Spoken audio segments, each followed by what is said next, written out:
Journey to His Heart, Section 2. For quite some time, God had been whispering to her, "Write about my heart." She closed her eyes and took a deep breath. All she could picture was standing at the entrance of an enormous, dark cave. So she opened her eyes and realized this couldn't be his heart. Maybe she misheard. And another month goes by, and still she saw the same cave and heard the same whisper. Ignoring the prompt, another month went by. One morning, she thought about this image a little longer. The dark cave in front of her, how could this be his heart? With the knowledge that God is always with her, she pictured Jesus beside her at the entrance of this huge cave. A peace and an understanding washed over her. "I will go with you," he said.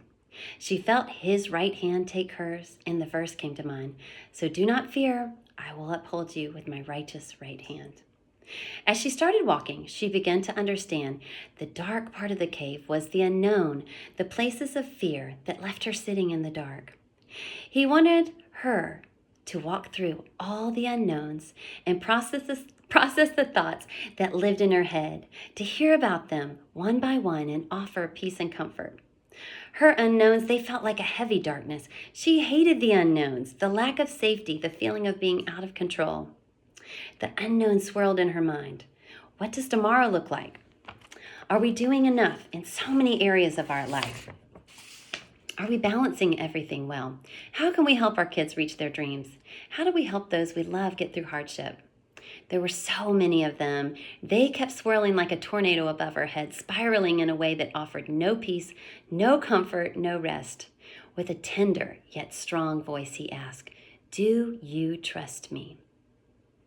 "Well, I trust that you are good and loving, yet I wonder if all this will turn out good, and I question how life will look."